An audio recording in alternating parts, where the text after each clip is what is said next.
এখন বাজে রাত্রি 11টা 15।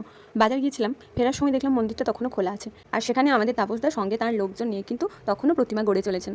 মাকে একটু একটু করে সাজিয়ে তোলা, এটা যে কত নিষ্ঠার কাজ সেটা যারা করেন তাদের মতো বোধহয় কেউ বোঝেন না। আর আমরাও সেই সুন্দর কর্মে আজকে একটুখানি রাত্রিবেলা সাক্ষী রইলাম। বিভিন্ন জন বিভিন্ন কাজে লিপ্ত। এই দাদা পাশে বসে বসে কি সুন্দর মাটির নকশা বানাচ্ছে।